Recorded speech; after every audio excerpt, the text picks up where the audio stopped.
오늘 우리에게 주시는 하나님의 말씀은 누가복음 23장 43절 말씀입니다.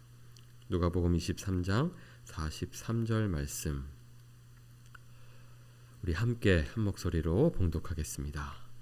예수께서 이르시되 내가 진실로 내게 이르노니 오늘 내가 나와 함께 낙원에 있으리라 하시니라. 아멘. 오늘은 고난주간 화요일입니다. 우리가 이번 주간에는 예수님께서 십자가 위에서 하셨던 7가지 말씀을 함께 묵상합니다. 어제는 첫 번째로 하신 말씀을 묵상했고요. 오늘은 두 번째로 하신 말씀입니다. 그것을 가상 이언이라고 우리가 할 수 있는데요. 그것은 바로 내가 진실로 내게 이르노니 오늘 내가 나와 함께 낙원에 있으리라 라는 말씀입니다. 예수님께서 십자가 위에서 이 말씀을 지금 누구에게 하고 계십니까? 그리고 왜 이 말씀을 하고 계십니까? 그것은 우리가 두 강도 이야기 속에서 알 수 있습니다. 두 강도, 이들은 예수님과 함께 십자가에 달렸던 자들이었습니다. 예수님께서 혼자 십자가에 달리신 것이 아니고 좌편에 우편에 이 두 강도가 함께 십자가에 달렸습니다. 또 다른 두 행악자도 사형을 받게 되어 예수와 함께 끌려가니라. 해골이라 하는 곳에 이르러 거기서 예수를 십자가에 못 박고 두 행악자도 그렇게 하니 하나는 우편에 하나는 좌편에 있더라. 마태복음은 이들을 강도라고 표현하고 있습니다. 강도라고 해서 우리가 도둑 이렇게 이해할 수 있는데요. 십자가의 처벌은 그 정도의 어떤 죄로 달리는 것이 아니고 아주 중한 죄에 해당하는 처벌입니다. 그렇기 때문에 예수님과 같이 이 두 강도들은 어떤 이 로마에 대항하는 존재로 그런 어떤 반란죄로 십자가에 달렸다라고 볼 수 있습니다. 그래서 NIV는 이것을 레벨이라고 해서 반역자라고 번역하는데요.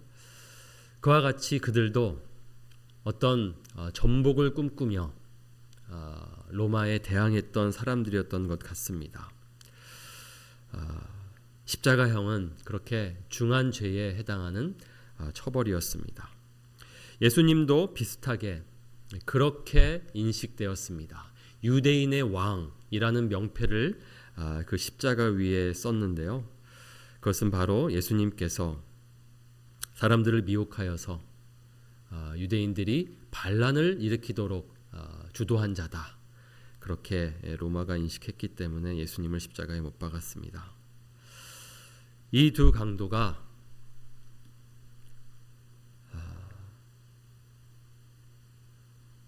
처음에 예수님께서 십자가에 달리셨을 때에는 두 사람 다 예수님을 조롱했습니다. 사람들이 예수님을 모욕하고 예수님을 조롱할 때에 이 두 강도들도 함께 욕했습니다. 이스라엘의 왕 그리스도가 지금 십자가에서 내려와 우리가 보고 믿게 할지어다. 사람들이 예수님을 조롱하면서 이렇게 말했습니다. 많은 기적들을 일으켰던 예수님이었습니다. 그리고 자신을 하나님의 아들이라고 주장했던 사람이었습니다. 그러니까 유대인의 왕이라면 지금 그 십자가에서 내려와서 그 사실을 증명하라고 말하고 있습니다. 이것은 조롱이었고 예수님에 대한 모욕이었습니다. 아무것도 할 수 없는 힘없는 예수님을 바라보면서 그들은 예수님을 모욕하고 있었습니다. 그때에 함께 십자가에 못 박힌 자들도 예수를 욕하더라. 이 두 강도들은 예수님을 함께 모욕했습니다. 예수님이 누구신지 제대로 몰랐습니다. 그런데 놀라운 것은 그 두 강도 중에 한 사람이 십자가에 달려 있는 동안 회심하게 됩니다. 갑자기 놀라운 변화가 이 한 사람에게 임하게 됩니다. 달린 행악자 중 하나는 비방하여 이르되 내가 그리스도가 아니냐 너와 우리를 구원하라 하되, 한 사람은 계속해서 다시 한번 예수님을 모욕하고 비방했습니다. 그런데 놀랍게도 함께 모욕했던 한 사람이 하나는 그 사람을 꾸짖어 이르되 내가 동일한 정죄를 받고서도 하나님을 두려워하지 아니하느냐. 우리는 우리가 행한 일에 상당한 보응을 받는 것이니 이에 당연하거니와 이 사람이 행한 것은 옳지 않은 것이 없느니라 하시고 이르되 예수여 당신의 나라에 임하실 때에 나를 기억하소서 하니. 처음부터 이런 생각을 갖고 또 처음부터 이렇게 예수님을 믿은 것이 아니었습니다. 그것은 어떤 계기가 있었습니다. 이 사람은 어떻게 그 십자가에 달려있는 동안 이런 회심을 하게 되었을까요? 우리로서는 회심하게 된 그 계기가 한 가지뿐이라는 것을 알 수 있습니다. 그것은 바로 예수님이 하셨던 첫 번째 말씀이었습니다. 어제 우리가 살펴봤던 말씀입니다. 아버지 저들을 사하여 주옵소서 자기들이 하는 것을 알지 못함이니이다. 이 한 강도에게 변화가 있었다면 예수님이 하셨던 이 십자가 위에서 하셨던 말씀으로밖에는 설명이 되지 않습니다. 어떻게 예수님을 비방했던 자가 갑자기 예수님을 믿고 예수님께 나도 하나님의 나라에 함께 있게 해달라고 청할 수 있습니까? 그것은 예수님이 십자가에 달리셨을 때 하셨던 이 말씀 때문입니다. 어떻게 저 사람은 모두가 다 욕하고 있는 상황 속에서, 모두가 자신을 핍박하고 있는 상황 속에서 저들을 용서하고 있는가? 저들을 용서해달라고 하나님께 기도하고 있는가? 그 놀라운 모습이 바로 이 강도의 마음을 변화시켰습니다. 사람들과 같이 나도 비방했는데 그 비방의 내용과 다르게 예수님은 다른 분이라는 것을 깨닫게 되었고, 그는 바로 예수님을 자신의 구원자요 자신의 왕으로 모시게 됩니다. 그러면서 자신을 기억해달라고, 하나님의 나라에 임하실 때에 저를 기억해달라고 요청합니다. 예수님의 이 말씀이 한 사람을 구원하였습니다. 예수님께서는 십자가에 달리시는 그 순간에도 한 사람을 구원하고 계셨습니다. 이것은 바로 예수님의 그 기도의 첫 번째 응답이라고 할 수 있습니다.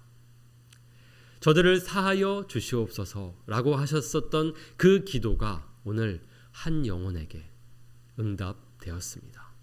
바로 그가 오늘 주님과 함께 낙원에 이르게 되었습니다. 이러한 상황 속에서 예수님께서는 바로 그 강도에게, 그 한 사람에게 이렇게 낙원을 약속하고 계십니다. 내가 진실로 내게 이르노니 오늘 내가 나와 함께 낙원에 있으리라. 놀라운 축복의 말씀입니다. 오늘 나와 함께 내가 낙원에 있을 것이다.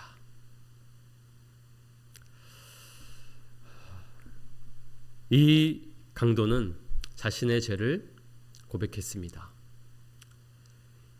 예수님은 죄가 없는 분이지만 나는 죄가 있다.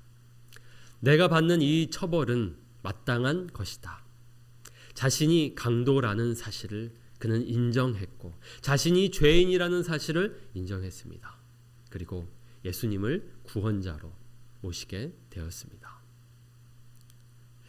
누가 주님과 함께 낙원에 이를 수 있습니까?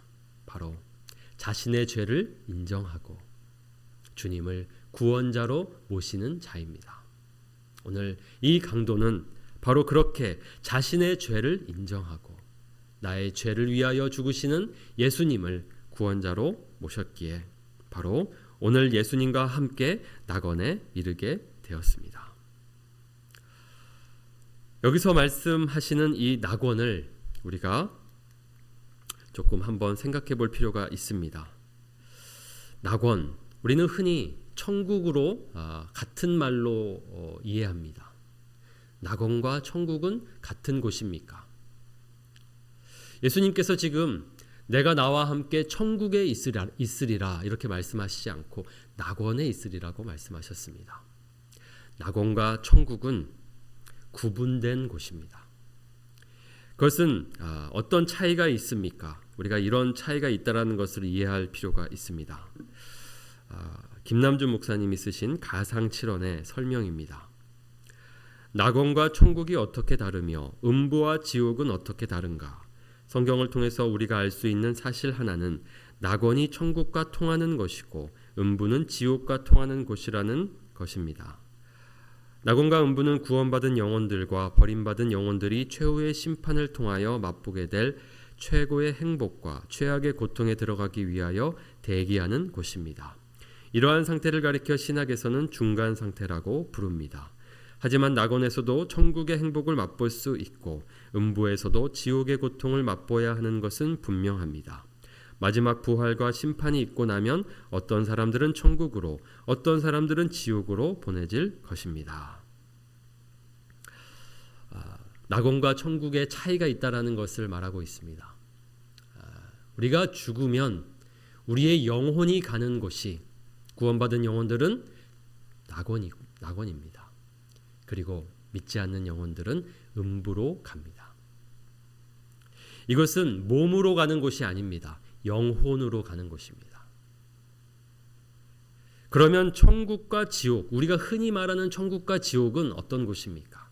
그곳은 몸으로 가는 곳입니다. 그것은 우리가 마지막 날에 부활하여 갈 곳입니다.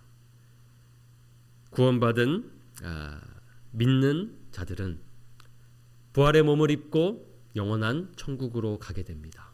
그곳에서 우리는 하나님과 함께 살아갈 것입니다. 그리고 지옥은 또 몸으로 가는 곳이 될 것입니다.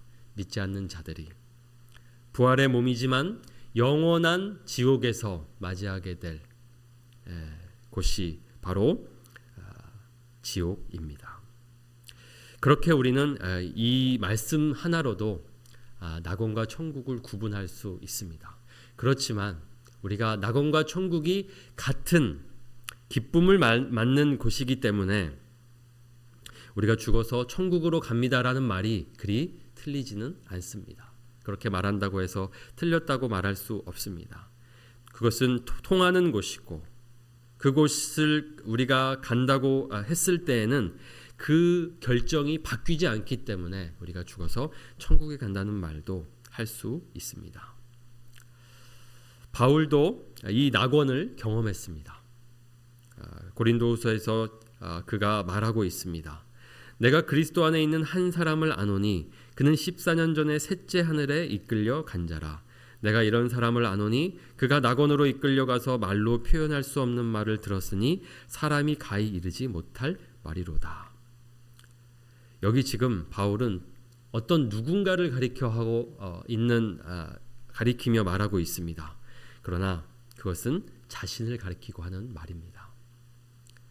그 사람을 겸손하게 이렇게 자신을 두고 하는 말을 이렇게 3인칭으로 말하고 있는데요. 여기 보면 그가 낙원에 갔다라고 말하고 있습니다. 바울은 영적으로 낙원을 경험했던 사람이었습니다.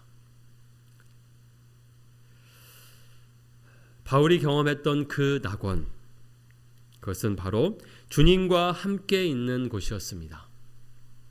주님과 함께 있는 그곳이 낙원입니다. 바울만 경험할 수 있는 곳이 아니고 오늘 저와 여러분이 함께 경험할 수 있는 곳입니다. 왜냐하면 오늘 예수님께서 나와 함께 낙원에 있으리라 말씀하실 때에 이 낙원이 나와 함께 있는 곳이라는 뜻이기 때문입니다. 저와 여러분이 오늘 예수님과 함께 있다면 그곳이 바로 낙원인 줄 믿습니다. 오늘 지금 이곳이 예수님과 함께 있는 곳이기에 낙원임을 우리가 믿습니다. 그렇기 때문에 우리는 오늘도 낙원을 누릴 수 있습니다. 주님께서 주신 이 축복을 우리가 누리기 원합니다. 주님께서 십자가에 달리셨기에 우리가 오늘 낙원을 누릴 수 있게 되었습니다. 죄인인 우리들을 용서하시고 우리의 죄값을 치러 주셨기에 오늘 주님과 함께 낙원을 맛볼 수 있게 되었습니다. 그 낙원을 누리며 살아갑시다. 그 낙원의 기쁨을 함께 경험하며 살아갑시다. 그리고 더하여서 우리가 그 낙원의 기쁨을 누릴 뿐 아니라 다른 이들도 그 낙원의 기쁨을 누리도록 복음을 전합시다. 그 낙원으로 초대합시다. 주님께서 그 기쁨을 주시는 분이심을 우리가 전하면서 복음을 전하면 좋겠습니다. 우리 믿지 않는 사람들을 위해서 기도합시다. 그들이 이 낙원의 기쁨을 누릴 수 있기를 위해서 기도합시다. 그들이 자신의 죄를 인정하고 깨닫고 오늘 주님을 모신다면 그들은 바로 낙원을 누릴 수 있습니다. 우리와 함께 낙원을 누릴 수 있습니다. 예수님께서 이 땅에 오신 이유가 바로 여기에 있습니다. 우리에게 기쁨을 주시기 위해서입니다. 내 기쁨을 그들 안에 충만히 가지게 하려 함이니이다. 예수님께서는 기쁨을 주시려고 오셨습니다. 그래서 주님이 오셔서 우리를 위해 죽으셨다라는 이 소식은 우리에게 기쁜 소식, 복된 소식입니다. 그 복음으로 오늘 우리가 예수님과 함께 살게 되었고 낙원의 기쁨을 누릴 수 있게 되었습니다.